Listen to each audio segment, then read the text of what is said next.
좀 5장 전체를 이제 볼 거라서 좀 길어가지고 바로 보도록 하겠습니다. 네, 1절 읽겠습니다. 함께 장로가 된 사람이요 그리스도의 고난의 증인이며 또한 나타날 영광에 동참할 사람인 나는 여러분 가운데 장로로 있는 사람들에게 권면합니다.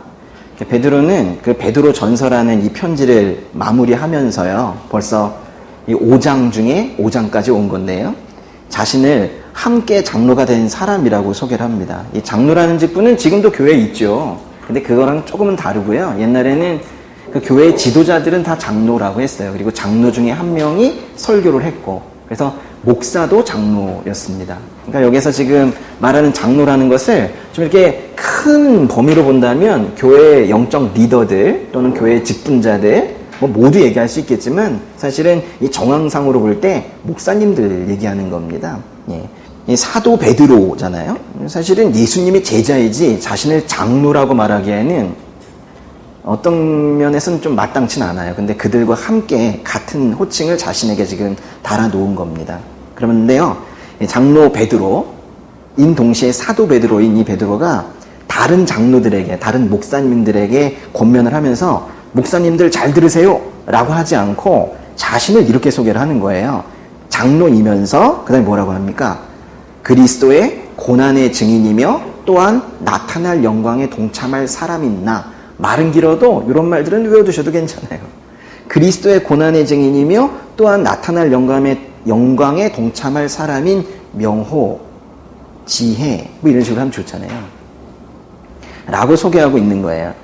그러면서 이것이 편지를 받는 다른 장로들에게도 적용이 될 수 있다라고 지금 은밀하게 얘기를 하고 있는 겁니다. 자기소개를 하면서 당신들도 함께 장로된 자로서 이런 특징이 있으시죠? 라고 말하고 있는 거예요.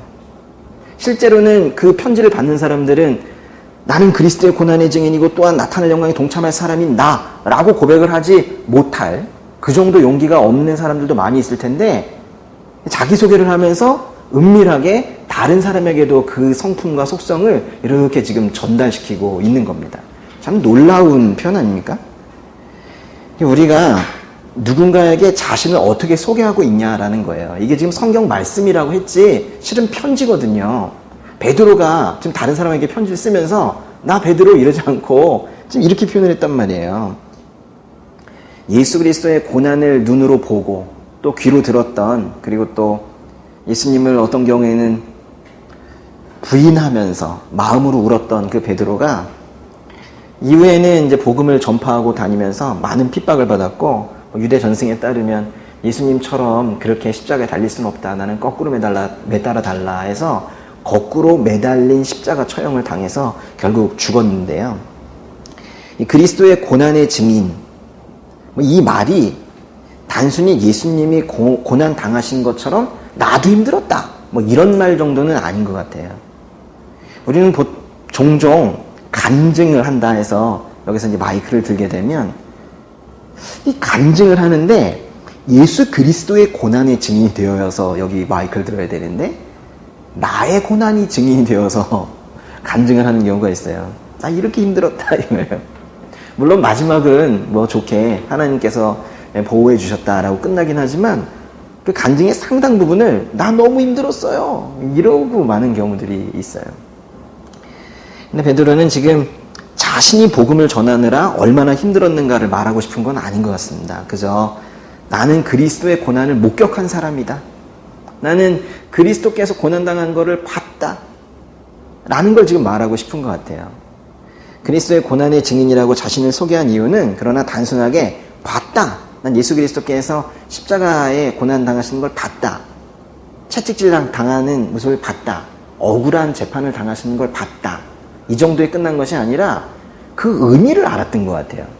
최소한 예수 그리스도의 고난의 증인이라고 스스로 말할 수 있다는 건 그 고난이 도대체 왜 있었는가에 대해서 그 고난의 의미를 알았다라는 것 같아요.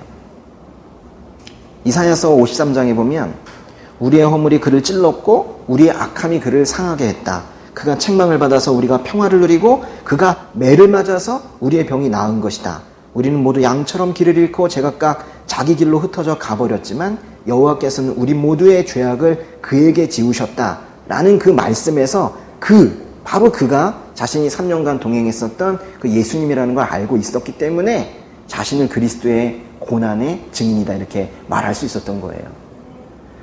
예수님께서는 부활하신 이후에 제자들과 40일이나 같은 시간을 보내시면서 또 하나님의 나라와 예수 그리스도의 그 사역에 대해서 그 진정한 의미가 무엇인지에 대해서 마지막으로 또 가르쳐 주시고 그리고 가셨죠. 하늘로 올려지시기 전에 이렇게 말씀을 하셨어요.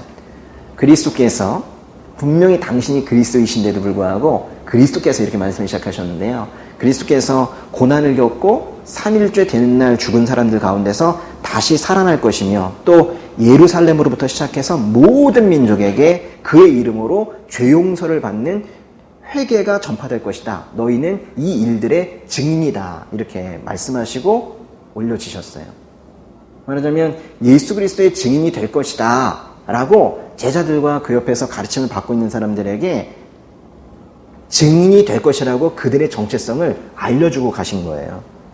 그러니까 예수님께서 가르쳐 주시기를 그 제자들과 성도들은 예수님의 고난과 부활과 또 그 능력으로 사람들을 죄에서 구원해낼 그 회개가 전파될 그 모든 일에 증인이 될 것이다 라는 그렇게 그 가르침을 받았는데요. 그 가르침을 받는 많은 사람들 중에 베드로도 있었단 말이에요. 그 베드로가 편지를 쓰면서 나는 예수 그리스도의 고난의 증인이라고 쓸 때 그 증인이라는 단어를 함부로 쓴 것이 아니라 예수님께서 나를 증인이라고 말씀해 주셨기 때문에 당당하게 나는 증인이야. 나의 주인께서 우리 선생님이 나에게 증인이라고 하셨어 라고 해서 증인이라고 쓴 거예요. 아마도 그 증인이라는 단어를 예수님께서 너희는 내 모든 일에 증인이 될 것이다 라고 말씀하시고 가신 이후에 그 증인 그 단어를 계속 마음에 품고 살았던 것 같아요. 그래서 편지를 쓸 때 자연스럽게 어쩌면 자기도 모르게 나는 증인 이렇게 썼던 것 같아요. 하여간 옆에 누가 계신가가 매우 중요해요. 옆에서 누가 항상 자신을 가르쳐주고 있는가가 매우 중요해요. 그럼 분명히 믿음의 사람이어야 하고 그보다는 더 중요한 것은 항상 성령의 음성이어야 하고 기록된 우리의 말씀이어야 합니다. 무엇을 배우고 무엇을 가르침을 받으며 자랐냐에 따라서 자신의 언어는 분명히 바뀌게 되어 있는 거예요. 이런 거룩한 언어를 쓰는 진정한 크리스찬으로 우리가 살아가야 할 겁니다. 여기서 그 나라고 했는데요. 그리스도의 고난의 증인이라고 지금 베드로가 자신을 그렇게 소개를 했습니다. 그 예수 그리스도께서 채찍에 맞음으로 우리가 병에서 나았고 그가 십자가에 달리심으로 우리의 죄를 대신 짊어지셨습니다. 베드로가 지금 그렇게 얘기하는 거예요. 그러면서 베드로가 저는 그 죄사함을 경험했습니다. 제가 그 확신으로 말하는 겁니다. 나는 그리스도의 고난의 증인입니다. 지금 이렇게 얘기하고 있는 거예요. 그건 이제 우리가 나의 소개를 할 때 우리도 나는 그리스도의 고난의 증인이라고 소개할 수 있으면 좋겠고요. 그렇게 나는 그리스도의 고난의 증인이라고 말할 때 최소한 그 고난이 헛되지 않았음을 보여주는 그 증거가 나의 삶이다 라고 말할 수 있어야 되고 그 증인이 바로 나다 라고 말할 수 있어야 된다는 거예요. 또 이제 베드로는 그 자신을 나타날 영광에 동참할 사람이라고 지금 소개하고 있는데요. 이 소개의 말에는 재림이라는 단어 들어있지 않지만 그 재림을 기다리는 베드로의 아주 간절함이 지금 배어 있는 거예요. 예수님의 부활로 이미 드러난 영광뿐만이 아니라 부활하실 때 이미 영광을 크게 받으셨습니다. 그런데 베드로는 예수님께서 다시 오셔서 이 땅에서 믿음을 지키느라 고난 중에 살았던 그 성도들의 눈물을 닦아줄 그 영광의 날에 참여하게 될 사람이라고 또 자신을 소개하게 되는 거예요. 근데 이거는 베드로에게만 적용되는 말은 아니겠죠. 예수님께서 다시 오실 그날에 이 받게 될 그 영광의 날에 그 날에 참여하게 될 사람은 지금 이 장로들 뿐만이 아니라 우리 모든 성도들에게 지금 적용이 되는 겁니다. 다만 베드로는 지금 자신을 이렇게 그리스도의 고난의 증인이며 또한 나타날 영광에 동참할 사람인 나라고 표현을 하고 있는데 좀 거듭 말씀드리지만 우리 스스로가 우리를 아직은 그렇게 지금 표현하지 못하고 있다는 게 그게 조금 다른 점일 텐데요. 앞으로 혹시라도 누군가에게 어떠한 편지를 쓰시게 된다면 이 표현을 꼭 쓰세요. 그리스도의 고난의 증인이며 또한 나타날 영광에 동참할 사람인 그리고 자기 이름 이렇게 해서 쓸 수 있게 되기를 바랍니다. 그리고 2절부터 그 베드로가 그 교회의 지도자들, 그 사역자들에게 권면을 하고 있는데요. 2, 3절 같이 읽겠습니다. 여러분 가운데 있는 하나님의 양떼를 치되 억지로 하지 말고 하나님의 뜻을 따라 자진해서 하십시오. 더러운 이익을 위해 하지 말고 즐거운 마음으로 하며 맡겨진 사람들에게 군림하는 자세로 하지 말고 오직 양떼의 모범이 되십시오. 여기서 하나님의 양떼는 당연히 비유적인 표현이고요. 성도님들을 말하는 겁니다.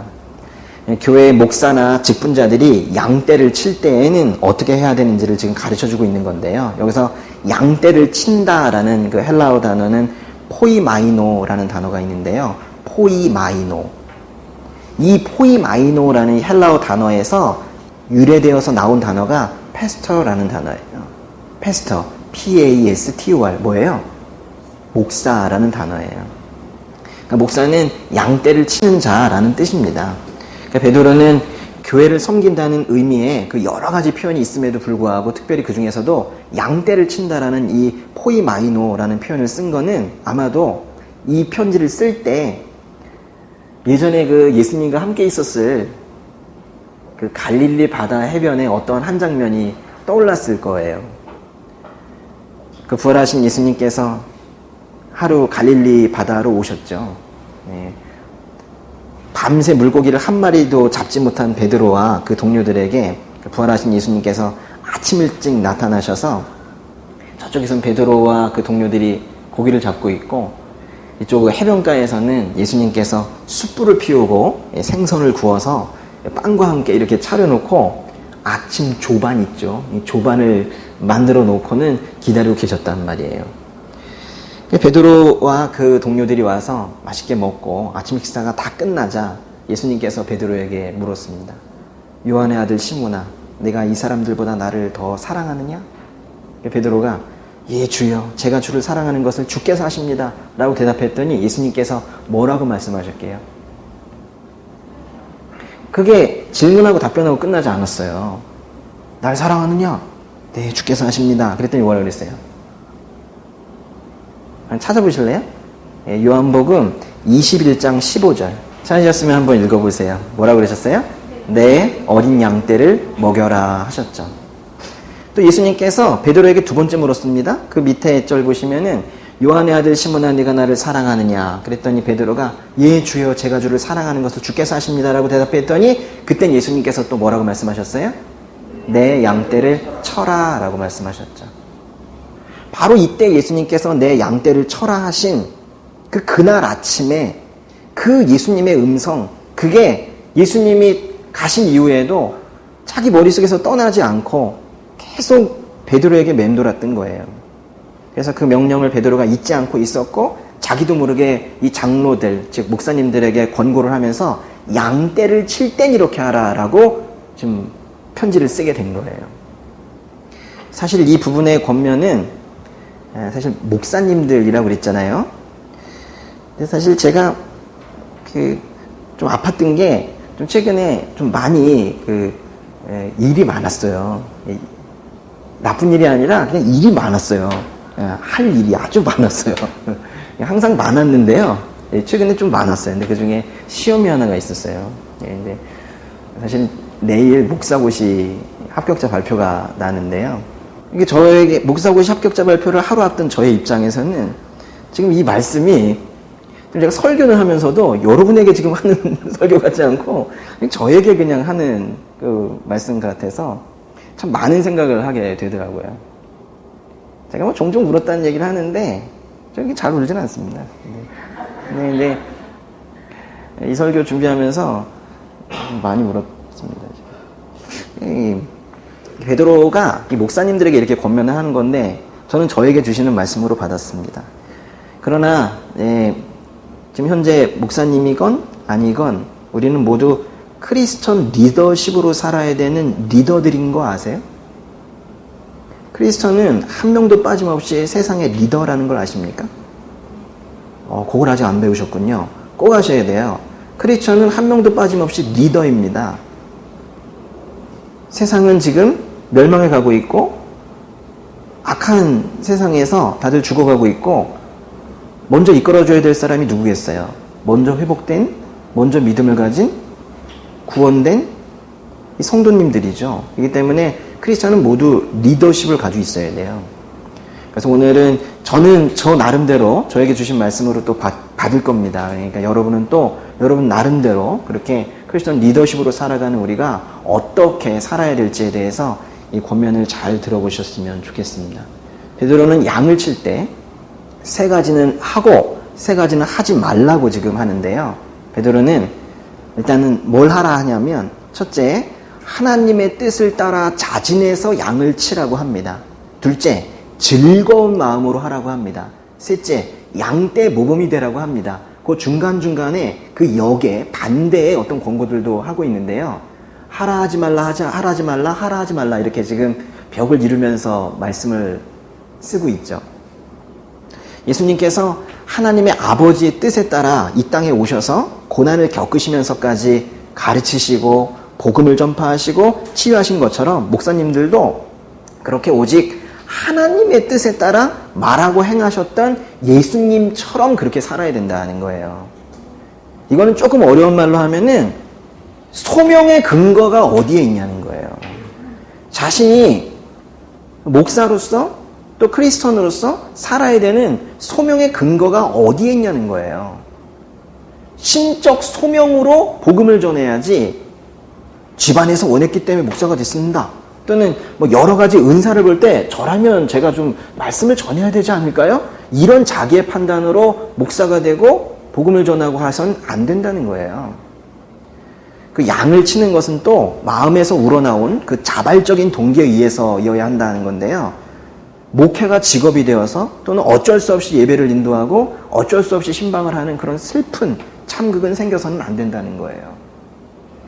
또 즐거운 마음으로 양을 치라는 것은 열정적으로 목회를 하는 가운데 여기는 열정이 들어가 있는 거거든요.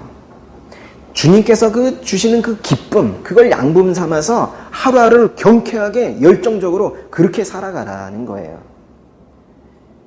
양떼 모범이 되라는 것은 이것이 가장 무게감이 있고 저로서는 이 부분을 보면서 제가 이 부분을 이렇게 설교 내용을 많이 쓸 수가 없었어요. 생각만 많이 하게 되더라고요. 그 양떼를 치는 모범을 보여주신 그 그리스도, 예수 그리스도를 따라서 그렇게 성도들에게 자신이 이 마이크 대고 가르친 그대로 자신들도 행해야 되지 않겠는가. 그게 크리스천이고 그것이 목사여야 되지 않는가라는 얘기예요. 다른 사람에게 모범이 되어야 합니다. 최소한 모범이 된다는 건 자신이 입으로 한 말을 실천해 내는 게 그게 바로 모범인 거예요. 가족들에게 전도하실 때 최소한 이렇게 해야 된다라고 크리스천의 입으로 선포된 말씀은 반드시 지켜내도록 하십시오. 목사님들이 또 하지 말아야 될 세 가지를 또 얘기하고 있는데요. 모두 그 해야 되는 것들과 반대되는 것들인데요. 첫째는 뭐 하지 말래요? 억지로 하지 말라고 합니다.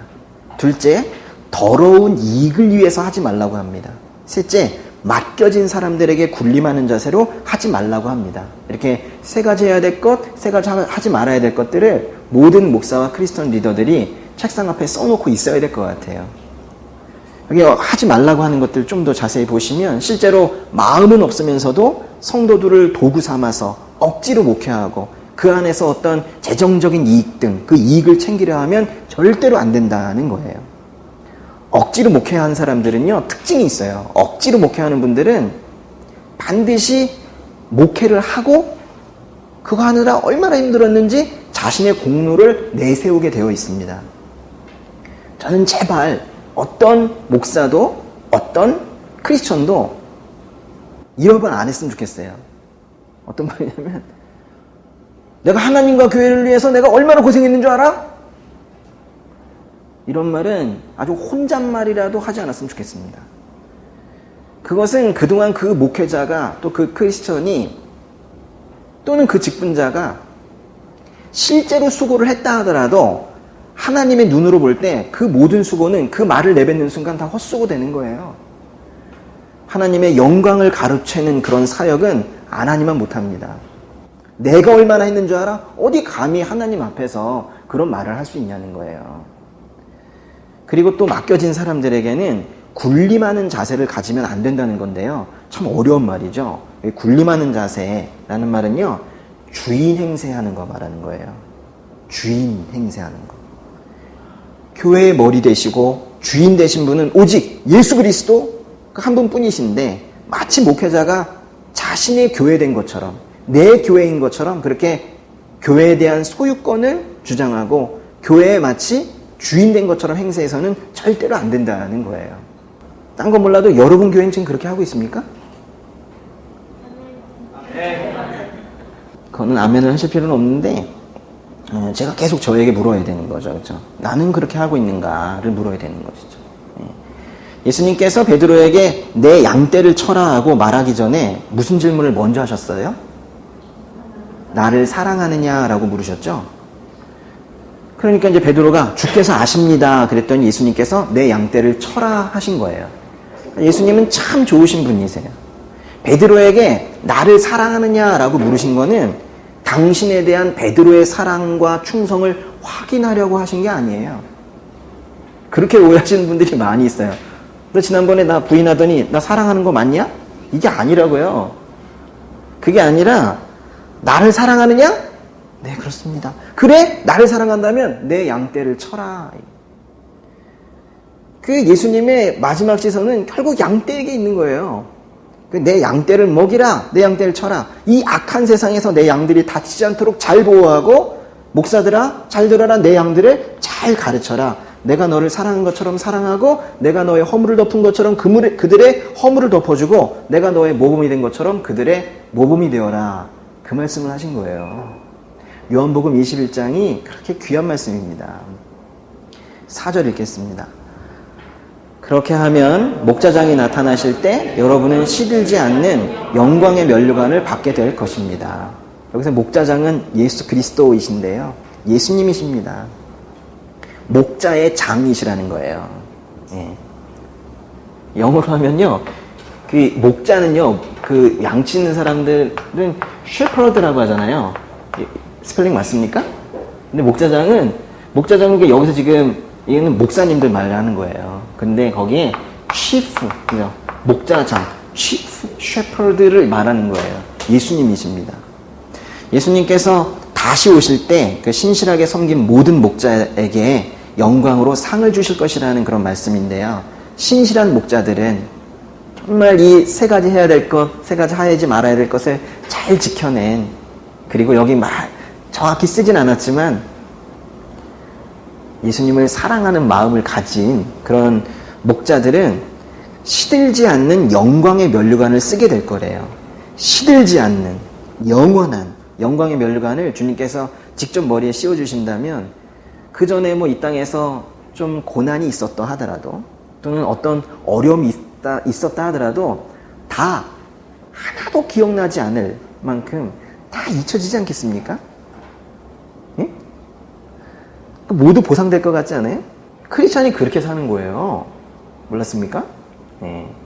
저도 그래서 이 시들지 않는 이 영광의 면류관, 저도 쓰고 싶은 거예요.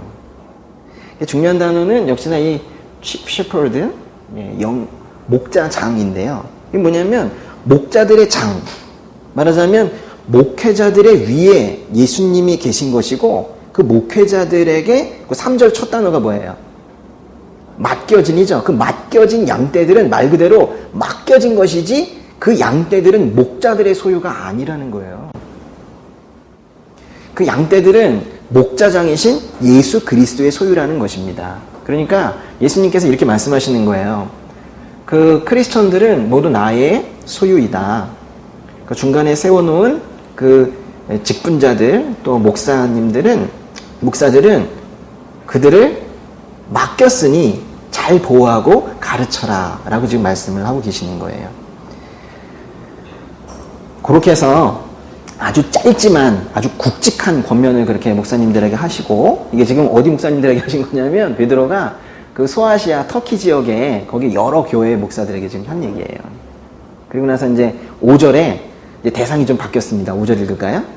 청년들이여 이와 같이 장로들에게 순복하십시오. 여러분 모두 서로를 향해 겸손으로 옷 입으십시오. 하나님께서 교만한 사람들을 대적하시고 겸손한 사람들에게는 은혜를 주신다라고 했습니다. 여기 이와 같이라는 건요, 마찬가지로 라는 뜻인데요. 마찬가지로 말하자면 목자들이 예수 그리스도에게 순종한 것처럼 영적 리더들에게 청년들아, 이건 지금 젊은 그 청년들, 바로 이 성도님들 얘기하는 겁니다. 그들에게 순복하라, 순종하라는 지금 권면을 하고 있는 거예요. 그래서 지금 교회의 어떤 리더들은 잘 섬기시고 설교를 들으시는 또 그 성도님들은 잘 순종하셔라, 뭐 그 얘기입니다. 그리고는 끊었으면 좋겠는데요. 끊으세요.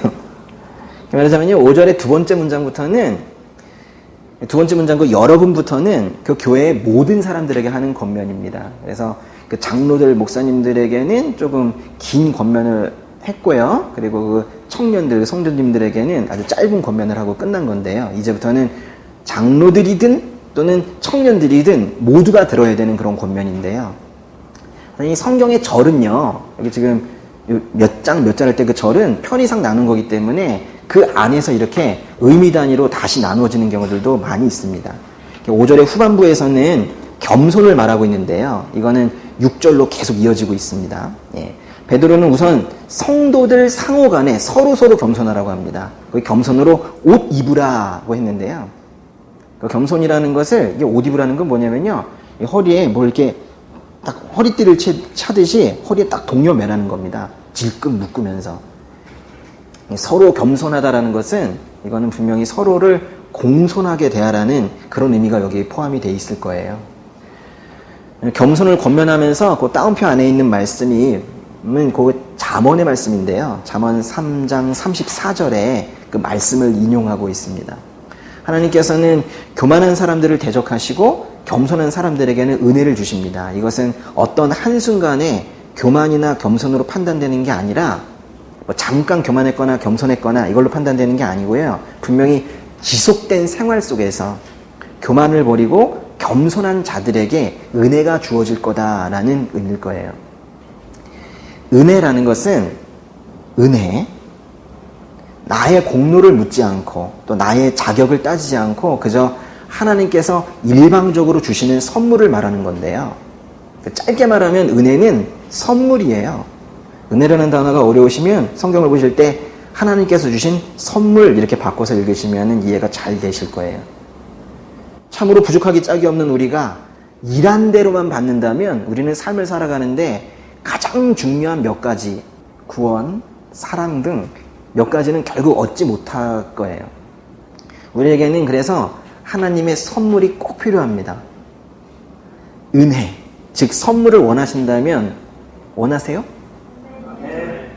넘쳐나도록 원하셔야 되는데 그 은혜를 원하신다면 지금 어떻게 살아야 한다는 거예요? 겸손. 겸손한 자에게 은혜를 주신다잖아요. 겸손해야 합니다. 근데 겸손하고 싶죠. 그래서 겸손이 무엇인가에 대해서 궁금해할 그럴 분들을 위해서 6절을 주신 건데요. 6절 읽겠습니다. 그러므로 하나님의 능력의 손 아래서 겸손하십시오. 때가 되면 하나님께서 여러분을 높이실 것입니다. 겸손해야 하는데요. 그것도 하나님의 능력의 손 아래에서, 아주 중요한 말입니다. 하나님의 능력의 손 아래에서 겸손하라고 합니다. 능력의 손. 이거는요, 강력한 손이란 뜻이에요. 힘 있는 손이란 뜻이에요. 영어 단어에 mighty라는 단어 알아요? 예? mighty예요. 이렇게 강하고 힘 있는 하나님의 능력의 손은 분명히 아픈 자를 치유하시는 손이고, 하나님을 대적한 자를 심판하시는 손이고, 당신의 백성들을 보호하는 그런 손입니다. 그러나 무엇보다도 이 손의 의미는요, 그 옛날 이스라엘 백성들을 이집트의 노예 생활에서 구해낸 그 손입니다. 조금 멋있는 말로 하면 출애굽의 손이에요. 그 바로왕이, 그렇게 완악한 바로왕이 난리를 피우고 고집고집을 피우면서 이스라엘 백성들을 놓아주지 않으려고 할 때 10가지 재앙을 무섭게 내리시면서 결국 강력한 손으로 구해내셨잖아요. 이스라엘 백성들을 구해내신 그 출애굽의 손을 말하는 겁니다. 우리에게 적용해 본다면 죄의 노예가 되어 있었던 우리를 건져내신 바로 그 손입니다. 그 죄의 노예로 태어나서 죄 가운데 퍼질러 있던 우리를 하나님께서 택하셔서 구해 주셨잖아요. 구원하셨잖아요. 인간이 자신의 힘과 능력으로는 결코 할 수 없는 이 구원, 그거를 하나님께서 은혜로 주셨다는 것을 아는 사람이라면 어떻게 겸손하지 않을 수가 있겠어요? 겸손은 의지로 생기는 게 아닙니다. 구원의 감동이 겸손을 만들어내는 거예요. 내가 할 수 없던 것을 하나님께서 하셨구나. 내가 할 수 없는 게 있었구나. 가장 중요한 것을 할 수 없었구나. 그런 건강한 무력감, 그런 아주 거룩한 무기력감, 그것이 겸손을 만들어내는 거예요. 우리는 결코 우리의 의지로 율법을 잘 지켜서 또는 많은 선행을 해서 우리를 구해낼 수가 없습니다. 이 얘기를 계속 하는데도 불구하고 그런데도 사람들은 자신이 뭔가를 해서 행위로서 구원의 포인트를 쌓고 그래서 스스로 구원받으려고 해요. 아니라고 저는 은혜로 구원받았다는 걸 믿는다고 하면서도 결국 나중에 보면 은혜의 자리에 벗어나서 결국 율법의 자리에 가 있는 모습들을 보게 돼요. 사람은 율법을 다 지키지 못합니다. 그런데 사람이 저주를 받는 건, 결국 나중에 멸망하고 마는 것은 그 율법을 다 지키지 못했기 때문이 아니에요. 사람이 결국 저주를 받는 것은 율법을 지키지 못했기 때문이 아니라 율법의 자리에 가 있었기 때문인 거예요. 분명히 하나님의 은혜 가운데 눈물을 펑펑 쏟아놓고는 제가 한 것이 없는데 저를 어떻게 구원하셨습니까? 이렇게 눈물을 펑펑 쏟아놓고는 시간이 한참 흘러서는 조금 이제 성경 좀 읽었다고, 그리고 조금 뭔가 좀 알았다고, 신앙이란 건 이런 것인가? 라고 사람들에게 조금 거들먹거리면서 가르치게 되었다고 그제서 또 율법의 자리에 가 있는 경우가 허다합니다. 우리는 하나님의 능력의 손이 아니고서는 결코 구원을 받을 수 없어요. 그래서 그 손 아래에서 겸손하라는 것은 그 구원을 주신 그 능력의 손 아래에서 값없이 받은 그 구원에 감사하면서 내가 한 것은 아무것도 없다라고 고백하라는 거예요. 삶의 가장 중요한 문제, 이 구원에 있어서 나의 공로는 하나도 없다는 것을 겸손하게 고백해야 되는 겁니다.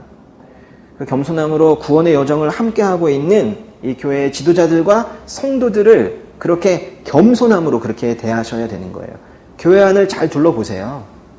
여기 누구를 보더라도 나보다는 나아요. 그런 생각 안 해보셨습니까? 누구를 보더라도 나보다는 커요. 한길영재 보세요. 너무 크잖아요. 커요. 나보다는 커요. 항상 다른 사람을 나보다 나은 사람으로, 나보다 큰 사람으로 최소한 하나님의 나라가 실체화되어 있다고 하는 이 교회 안에서만큼은 이루어져야 되지 않겠습니까? 우리는 항상 그래서 낮은 자리에 있어야 되는 거예요. 모든 사람을 나보다 나은 사람으로 여기며 섬길 때 우리는 그들의 삶에서 내가 교만할 땐 안 보이던 게 보이는 거예요. 나보다 나은 사람으로 이렇게 보고 있을 때요, 그분의 삶에 하나님께서 함께 하셔서 어떤 은혜를 베풀고 있었는지를, 그 은혜를 발견하게 되는 거예요. 또 나보다 나은 사람이라고, 나보다 큰 사람이라고 여기며 살 때, 그 교회 안에 있는 모든 지체들이 나보다 크다고 생각할 때 그들로부터 배울 수 있는 거예요. 아주 귀한 것들을 모든 사람들에게서 배울 수 있다니까요. 그래서 사람이 성장하는 거거든요. 근데 자신이 높아져 있고 가르쳐야겠다라고 생각하는 순간 성장은 없는 거예요. 겸손하게 살고 있냐는 겁니다. 여러분, 겸손한 행동을 좀 해보셨죠? 손을 이렇게 모으고 겸손한 행동을 좀 해보셨죠? 겸손한 행동을 해봤고 또 하실 수도 있어요. 그렇지만 한 번도 겸손한 사람이 되어보지는 못했어요. 우리는 수차례 겸손했지만 겸손한 사람은 결국 되지 못했고, 수차례 선행을 했지만 결국 선한 사람은 되지 못했어요. 그게 우리의 실존입니다. 우리가 겸손해진다고, 우리가 선행을 행한다고 우리가 그런 사람이 되어 있는 게 아니라는 거예요. 우리 자꾸 착각하는 거예요. 우린 여전히 죄인이고 여전히 겸손이라고는 찾아볼 수 없는 교만 덩어리예요. 그런 우리를, 그런 교만 덩어리, 죄 덩어리, 벌레만도 못한 존재를 그저 믿기만 하면 의롭다고 간주하시는 그 하나님께 우리가 감사의 기도를 드리지 않을 수가 없는 거예요. 우리 본질은 바뀌지 않았는데 하나님께서 그렇게 봐주셨다니까요. 루터가 그렇게 말했어요. 루터가. 우리는 죄인인 동시에 의롭다 그랬어요. 우리의 입장에서는 우리가 죄인이지만 하나님께서는 우리를 의인으로 간주하신다라는 그런 측면으로 이렇게 말한 건데요. 우리는 절대적으로 겸손해야 돼요. 이 구원의 문제 앞에서만큼은 특별히 더 그래야 되는데요. 다른 말로 하면 결코 교만해서는 안 됩니다. 그래서 이제 교만을 버리려고 했지만은 이 교만이라는 게요, 생명력이 강한 잡초 같아서 조금만 방심하면 얼마나 번식이 빠른지 온몸을 휘감습니다. 잘 안 없어져요. 정말 지긋지긋한 게 교만입니다. 나는 교만이 없다 라는 말을 혹시라도 살면서 했다면 그 순간이 가장 교만한 그런 타이밍일 텐데요. 그래도 이제 배운 게 좀 있어가지고 교만한 행동을 하지 않으려고 애를 쓸 줄 알아요. 그래서 애써 참아보고 때로는 그 참는 게 또 성공을 해가지고 겉으로는 겸손한 것처럼 보일 때도 있지만 우리의 본질은 여전히 교만이었다는 거예요. 그래서 우리가 할 수 있는 최선의 겸손은, 가장 최고의 겸손은 어쩌면 저는 여전히 교만합니다 라는 고백일 거예요.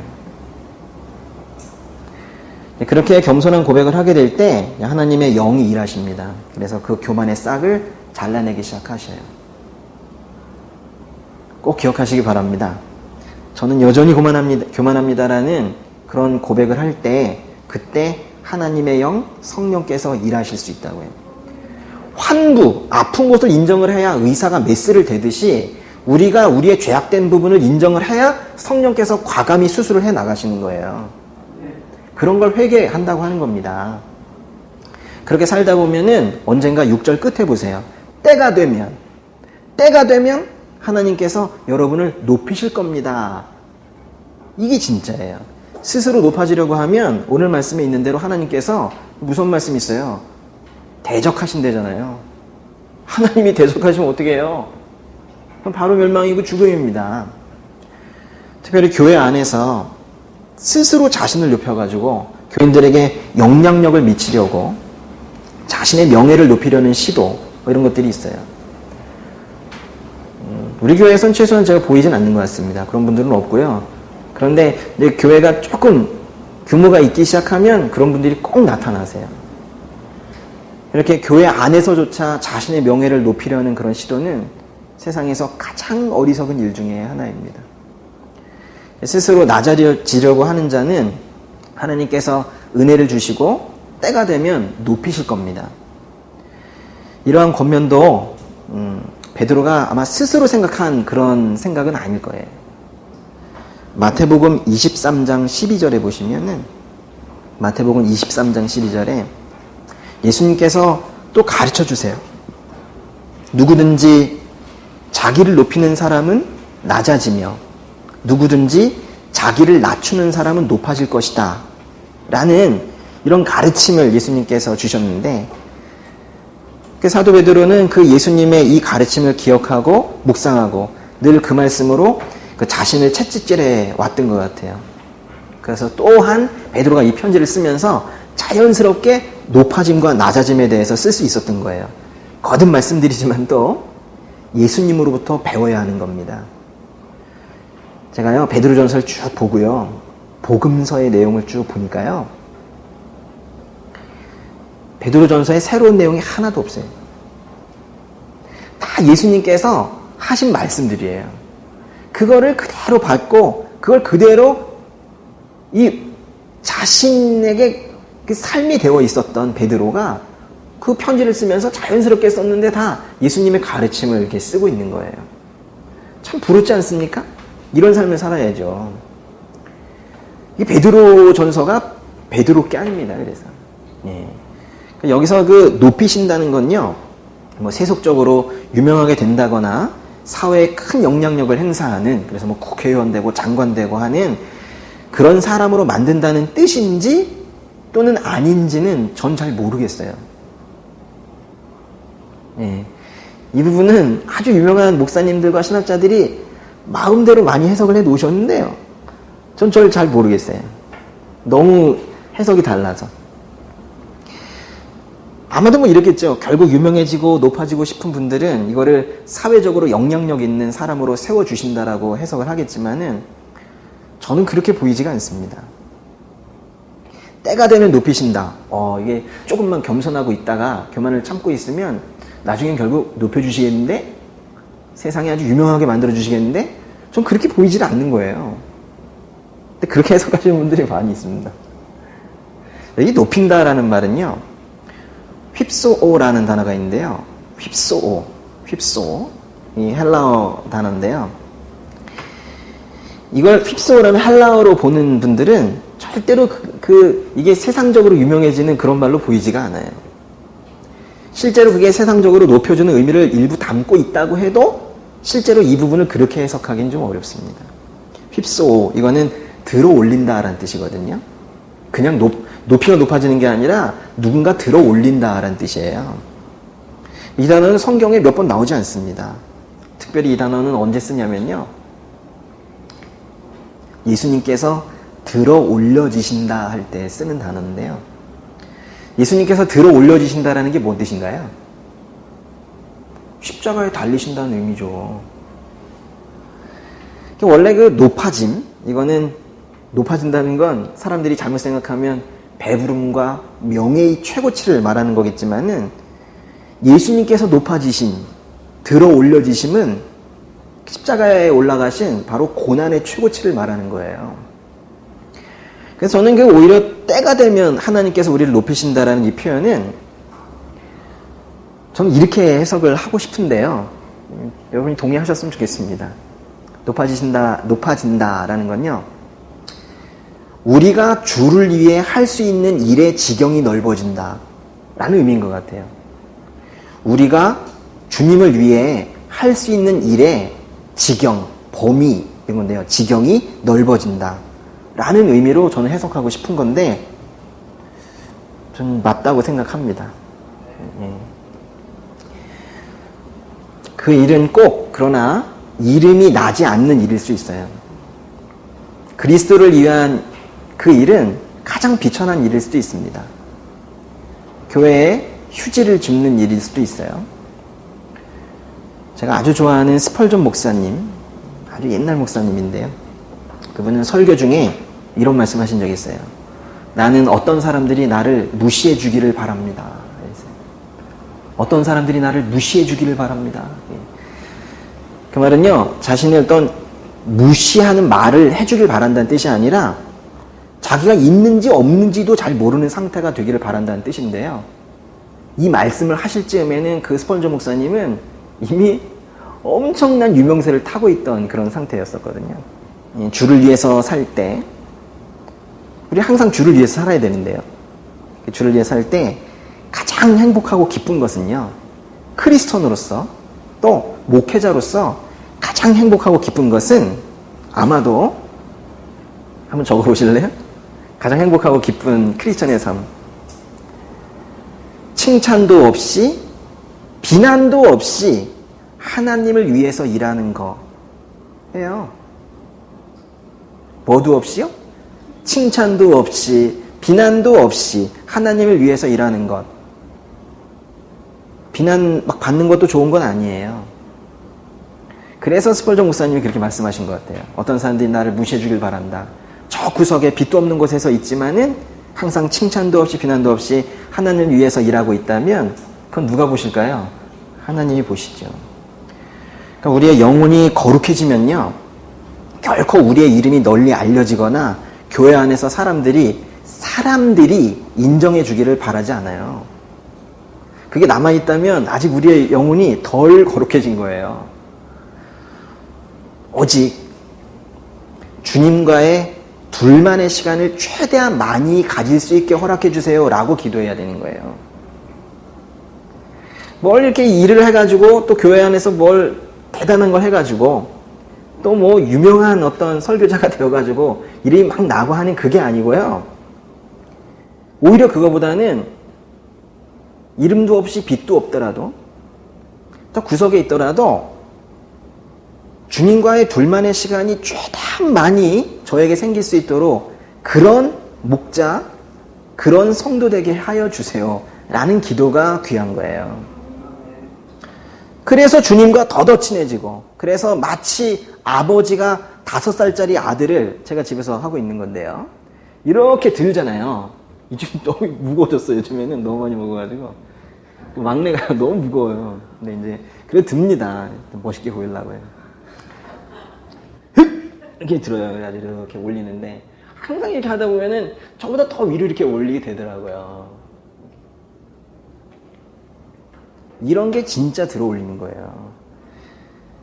마치 아버지가 5살짜리 아들을 들어 올리는 것처럼 이렇게 예수님께서 딴 사람은 못 보더라도 둥 번쩍 들어가지고 우리를 이렇게 들고 잘했다 야 그런 게 이제 진짜 휩소, 진짜 들어 올림인 거예요. 7절 읽겠습니다. 여러분의 모든 근심을 주께 맡기십시오. 주께서 여러분을 돌보십니다. 7절은 6절에 연결되는 건데요, 이건 따로 보는 부분이 아니에요. 예. 좀 어려운 말로 분사형이라고 하는데요, 이 맡기십시오는요 이 분사형인데 그 6절에 겸손하십시오를 수식하는 거예요. 근데 이 7절만 따로 떼어가지고 설교를 하시는 분들이 있는데 6절과 같이 봐야 됩니다. 여기에서 이 맡긴다는 표현인 단어는 그 원어적으로는 어딘가에 던져버린다라는 뜻이거든요. 맡긴다가 고운 표현이 아니라 아예 던져버려서 나와 완전히 단절되고 분리되는 상태인 건데요, 그렇게 아예 주님께 근심거리를 던져버린다라는 그런 의미입니다.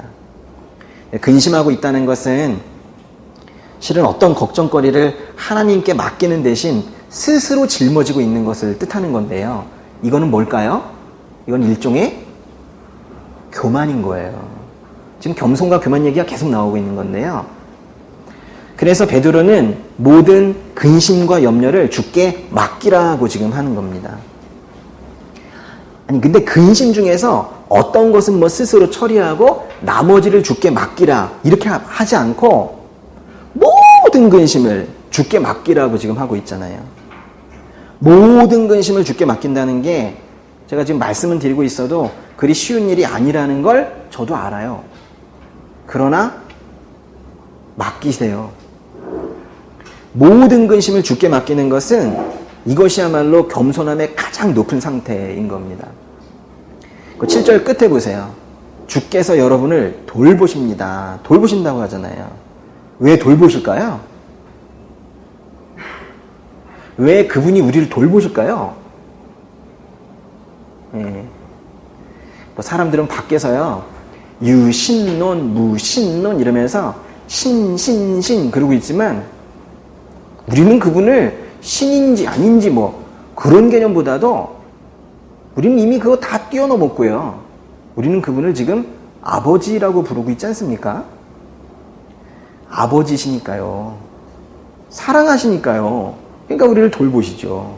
그래서 우리에게 필요한 것은 이제 뭐냐면 이제 주께서 우리를 돌보시니까 그 돌보신다라는 것을 믿는 믿음인 거예요.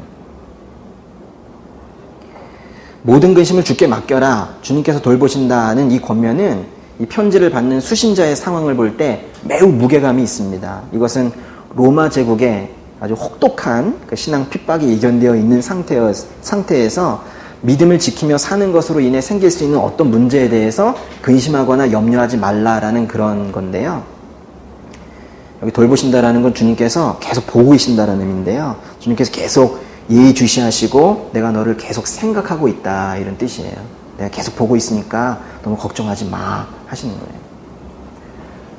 거기 돌보신다는 거에다 써놓으세요. 실제 의미가 보고 계신다라는 거예요. 보고 계신다. 돌보신다. 그죠? 그런데 많은 사람들은 이런 믿음을 지키느라 닥칠 수 있는 이런 문제로 인해 생기는 그 근심, 여기 지금 주제는 사실은 그런 근심인데요. 믿음 지키느라 생긴 어떤 문제로 인한 근심, 그건데 그게 아니라 매양 의식주나 자녀나 하는 일에 대한 뭐 그런 근심에 매달려 있는 것 같습니다. 그런 그 근심과 염려는 실은 아직 실현되지도 않은, 어쩌면 전혀 일어나지도 않을 일에 대한 염려인데요. 그저 미래를 예상을 해서 실제로는 생기지도 않을 일인데 최악의 상황 속에 자신을 집어넣고 그냥 근심을 하고 있는 것 같아요. 그냥 머릿속에서만 왔다 갔다 하는 염려이지 실제로 그건 실현되지도 않을 일인데 그저 당겨서 세상에 있지도 않을 그 일을 그냥 염려하고 있는 거예요. 우리는 우리 머릿속에서 상상한 망상과 실제로는 일어나지도 않을 일을 염려하는 헛된 근심, 그런 거에 기대어서 나의 귀한 하루를 망칠 이유가 전혀 없습니다. 우리가 기댈 것은 내가 만든 망상이 아니라 오직 시시각각 세심한 음성으로 들려오는 성령의 음성과 이미 문자로 기록된 하나님의 말씀인 거예요. 자기 생각에 매달려서, 그것도 실제로는 있지도 않을 그런 염려에 매달려서 하루를 허비하고 있잖아요. 울기도 해요. 하나님께서 그걸 보시면서 얼마나 마음 아프시겠어요.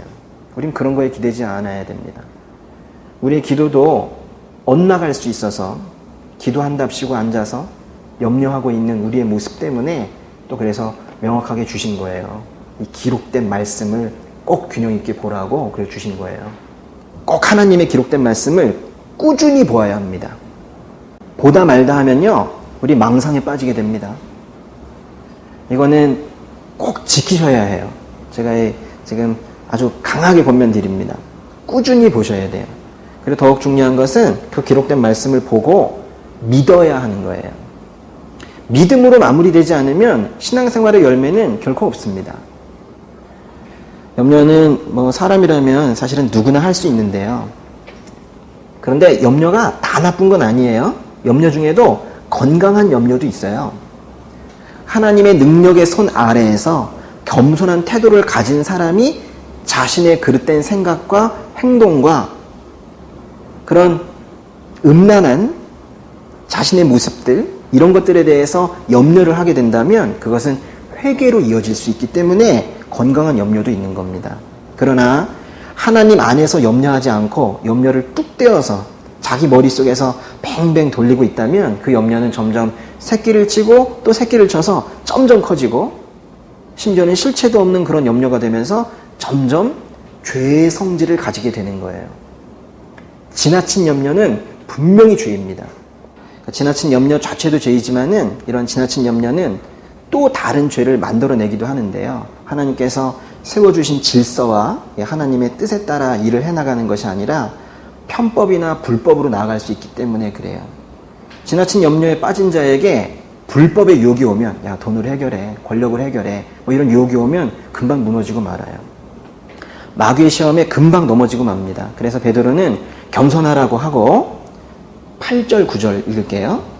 정신을 차리고 깨어 있으십시오. 여러분의 원수 마귀는 우는 사자처럼 두루다니며 삼킬 사람을 찾습니다. 믿음 안에 굳게 서서 마귀를 대적하십시오. 여러분이 알다시피 여러분의 형제들도 세상에서 같은 고난을 겪고 있습니다. 그리스도인들은 마귀를 두려워할 필요가 없습니다. 주님께서 그들에게 믿음을 굳건하게 하셔서 마귀를 대적할 수 있는 그 믿음을 주셨기 때문인데요. 그러나 마귀를 모르고 있거나 마귀를 두려워하는 사람, 누구랑 누구예요? 마귀를 모르고 있거나 마귀를 두려워하는 사람은 마귀에게 당합니다. 마귀의 존재를 꼭 잘 알고 계셔야 돼요. 그러나 예수 그리스도의 보혈로 우리를 덮고 예수 그리스도의 이름으로 마귀를 대적할 때 마귀들은 결코 우리를 해할 수 없다라는 거예요. 10절과 11절도 읽겠습니다. 그러면 모든 은혜의 하나님 곧 그리스도 예수 안에서 여러분을 그분의 영원한 영광 가운데로 부르신 분이 잠시 고난받는 여러분을 친히 온전하게 하시고 굳건히 세우시고 강하게 하시고 경건하게 하실 것입니다. 권세가 영원 무국토록 하나님께 있기를 빕니다. 아멘. 10절과 11절은요, 이제 편지가 다 마무리되어 가는 건데요. 쉽게 말하면 기도고, 10절과 11절은 좀 멋있게 표현하면 그 자녀들을 보호하시는 그 하나님을 찬양하는 송영이에요, 송영. 10절의 그 잠시라는 것은 예전에 1장 6절에도 나왔던 표현인데, 정말 잠시가 아니라 그리스도께서 부활하시고 승천하신 이후에 다시 오실 때까지를 말하는 겁니다. 하나님의 관점에서 보면 한 사람이 이 세상에서 보내는 시간은 현저히 짧다라는 거예요. 온전하게 하시고 라는 표현인데, 여기 온전하게 하시고 굳건히 세우시고 강하게 하시고 견고하게 하신다라는 이 네 개의 동사는 우리가 믿음을 지키며 혹시라도 이 땅에서 잃었던 어떤 것들이 있다면 결국에는 모두 회복시켜 주신다라는 의미예요. 베드로는 그렇게 기도를 하고 11절에 권세가 영원 무궁토록 하나님께 있기를 빕니다. 아멘. 이렇게 기도를 마무리하고 있는 겁니다. 저는 근데 그 10절에서 좀 더 보고 싶은 부분이 있는데요. 그러면 모든 은혜의 하나님 곧 그리스도 예수 안에서 여러분을 그분의 영원한 영광 가운데로 부르신 분이라는 표현이 있죠. 거기에서 그 영광이라는 단어가 있습니다. 성경에 참 많이 나오는 단어이지만은 참 무엇인가 궁금한 그런 단어인데요. 하나님께서 여러분을 하나님의 영원한 영광 가운데로 부르셨다고 하는데요. 이거는 결국 우리의 종착지가 영원한 영광이라는 의미입니다. 성도의 종착지가 영원한 영광이라는 뜻이에요. 영광이라는 단어는 분명히 우리가 아닌 오직 하나님께 속한 단어입니다. 그 영광이라는 단어를 지금 우리에게 쓰고 있습니다. 영원한 멸망과 수치를 받아 마땅한, 영원한 멸망과 수치를 받아 마땅한 우리들에게 지금 영광이라는, 원래는 우리 단어가 아닌 이 단어를 지금 쓰고 있는 거예요. 종국에 우리가 얻게 될 그 영광을, 이 영광이 뭔지 어려우시죠? 그 영광이라는 단어가 무엇인지 아주 잘 표현한 성경의 말씀이 있는데요. 우리가 영광을 얻게 된다는 것이 뭐냐? 우리 계시록에요. 계시록의 3장 21절 잠깐 보세요. 이게 우리가 얻게 될 영광이라는 거예요. 보세요. 이기는 사람에게는 내가 이긴 후에 내 아버지와 함께 그분의 보좌에 앉은 것 같이 내가 내 보좌에 나와 함께 앉게 할 것이다. 이건 분명히 좀 어려운 말로 칭의와 관련되어 있는데요. 우리를 의롭다고 칭해 주셨기 때문에 우리가 하늘 보좌에 함께 앉을 수 있는 겁니다. 악한 자는 거기 같이 앉을 수 없어요. 이거는 믿기만 하면 우리를 의롭다고 칭해 주신다라는 의미와 함께 우리의 삶에 다시는 저주가 없을 것이다 라는 의미이기도 한 거예요. 베드로는 편지를 지금 마무리를 하면서 예수를 믿는 믿음의 결국이 무엇인지에 대해서 확실하게 다시 한번 상기시켜 주고 싶었던 거예요. 우리가 구원될 것이고 예수 그리스도와 함께 그 보좌 옆에 같이 앉게 될 거다라는 거예요. 그 다음에 그 12절부터 14절까지는요, 형식상 형식인데요, 마무리하는 부분입니다. 12절에 내가 신실한 형제로 여기는 실로아노의 도움을 받아 여러분에게 간단히 썼습니다. 이는 여러분을 격려하고 이것이 하나님의 참된 은혜임을 증언해 여러분으로 하여금 그 은혜 안에 견고히 서게 하려는 것입니다. 실로아노라는 이름이 있는데요. 실로아노의 도움을 받아서 썼을 수도 있고, 말하자면 베드로가 구술하고 실로아노가 받아 썼을 수도 있고, 실로아노는 단순히 전달만 했을 수도 있습니다. 13절에 함께 택하심을 받은 바벨론에 있는 교회와 내 아들 마가가 여러분에게 안부를 전합니다. 바벨론에 있는 교회는 비유적인 표현인데요. 로마에 있는 교회들을 말하는 겁니다. 그 마가는요, 그 마가복음 쓴 그 마가예요. 베드로는 그 마가를 내 아들이라고 부릅니다. 이런 영적인 삶을 살다 보면 이렇게 영적 형제와 아버지가 생기게 되는 거예요. 14절, 여러분은 사랑의 입맞춤으로 서로 인사하십시오. 그리스도 안에 있는 여러분 모두에게 평강이 있기를 빕니다. 평강이 있기를 빕니다. 이렇게 마무리되는 편지가 우리 몇 주 동안 보았던 베드로 전서입니다. 오늘 베드로를 통해서 우리에게 주신 그 모범이 되라, 또 순종하라, 겸손하라, 또 염려하지 말라, 마귀를 대적하라는 이런 모든 권면을 우리가 삶에서 살아내고 또 그 지긋지긋한 염려를 치유할 수 있는 길은 제가 알려드려야 될 것 같아요. 염려를 치유하는, 근심을 치유하는 길은 무엇입니까? 하나님께서 얼마나 크신 분인가를 알게 되면 그 염려 치유됩니다. 하나님께서 심지어는 그 염려를 일으키는 그 문제까지도 통치하고 계시는 분이라는 걸 알게 되면 우리 그 염려에서 벗어날 수 있습니다. 이사야서를 베드로가 참 좋아했던 것 같아요. 그래서 베드로가 이사야서의 문구들을 많이 인용을 했었는데요. 오늘 편지에 명확히 쓰진 않았지만 베드로가 분명히 이 말씀도 가르치고 싶었을 것이라고 생각을 해서 제가 한번 찾아봤으면 좋겠는데요. 이사야서 40장 12절. 전 이것이 우리가 염려를 치유할 수 있는 그런 말씀이라고 생각을 합니다. 보겠습니다. 누가 손바닥으로 바닷물을 헤아렸고 뼘으로 하늘을 쟀느냐? 누가 땅의 흙을 바구니에 담았고 저울로 산을 달았으며 천칭으로 언덕을 달았느냐? 심지어는 우리가 나를 멸망시킬 것만 같고 나를 엎어지게 할 것만 같은 그런 혹독한 문제들까지도 다 하나님께서 창조하신 이 세상 안에 있다. 하나님의 통치권 안에 있다라는 이것을 깨닫는 순간 우리를 사랑하셔서 택하신 그분이 이 세상의 통치권자라는 것을 깨닫는 순간 우리가 염려할 자격조차 없게 되는 겁니다. 하나님께서 이렇게 크신 분이라는 것을, 창조주 하나님이시라는 것을 우리가 명확하게 믿게 되는 순간 우리가 매일같이 3시간, 4시간 또는 더 많은 시간을 허비하며 살았던 그 염려의 시간들 우리가 모두 떨쳐버릴 수 있을 겁니다. 우리가 이 베드로전서 이제 오늘 다 보셨는데요. 그 다음에 베드로 후서도 계속 보아 나가려고 합니다.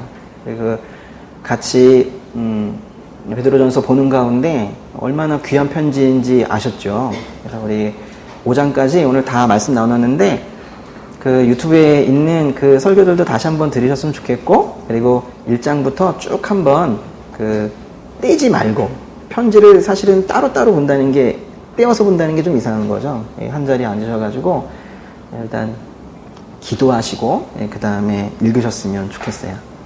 오늘 겸손 얘기를 많이 했는데 겸손의 반대말 교만 있죠. 가장 교만한 자는 기도를 안 하고 뭔가 하기 시작하는 사람이에요. 기도하겠습니다.